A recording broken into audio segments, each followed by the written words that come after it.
out in from a nursery into a restoration site or into a landscape site, and they walk around and they're looking for insects. They don't know the difference between sort of the invasive non-native insects and the native insects.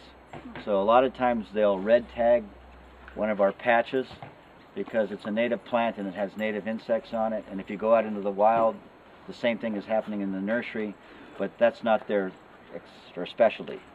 So then we have to convince them that, you know, this is just a regular insect that it just came from, you know, 200 yards down that way, and it's no big deal. But you know, it's, you got anything you want to, 2 cents you want to throw in them? Well, they also look for the rust and the mildew. Right. You know, and kind of I mean, you have to understand where they're coming from, and they're coming from more of a transporting pathogens perspective. You know, we have a really good relationship with them because they know that we keep track of the local genetics, and so we're not transporting any of these plants very far. They're not going to Santa Maria or Ventura or anything. No, so they, but you know, their perspective is they don't want pathogens transported. Right. Pretty much. Yeah. Well, they're an ag commissioner, and their whole job is to go around and certify nurseries so people can ship their plants to Florida or Oregon or somewhere else, and which is not what we do. But we're still inspected, and we have to have a nursery license. We have a nursery license. Right. Yep. And we get inspected every year. And they're free to come here anytime they want. I mean, that's, if you own a nursery, the egg inspector can pop in whenever they want. Now, they're generally polite, and they call and they tell you, but they don't have to. They have the right to come in whenever they want. When we first started growing natives, the only guy locally doing it was a guy named Dougal House, besides the Bot Garden, but they were growing them for you know, commercial sale. And UCSB was growing them, but that was only for their own project. So Dougal was growing all the plants for restoration projects. The Urban Creeks Council had given it a try and had failures and couldn't really do it.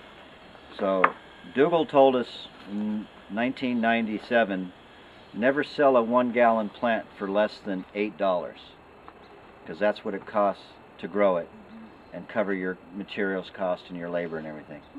Well, with the economy now, $4. $3.95. $3.95. So after over 13 years, we're selling them for half. Now the cost of soil has gone up, cost of labor has gone up, rent, water.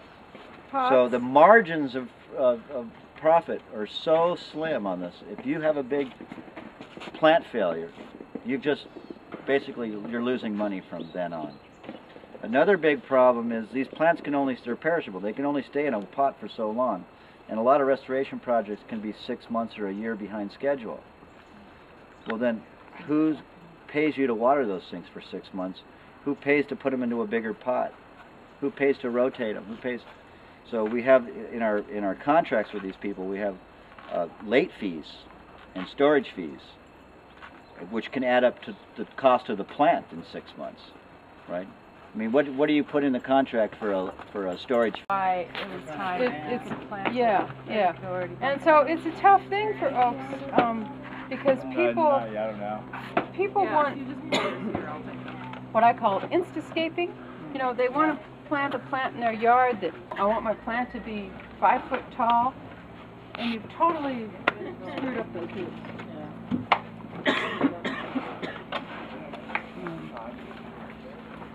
So what you'll see, these will be ready in a few months.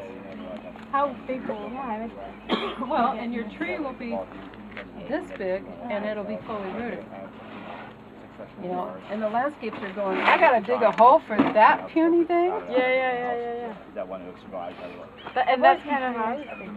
Yeah. You know, thousands well, because there's like later, little oak the trees one kind of old, growing and that's kind of around. like the area. But if you pulled up one of those, for how much you see above ground, there's like 4 times below ground. Maybe more, up to 10 times maybe. Yeah. Wow. Like 28. Yeah. It's a mechanism for drought.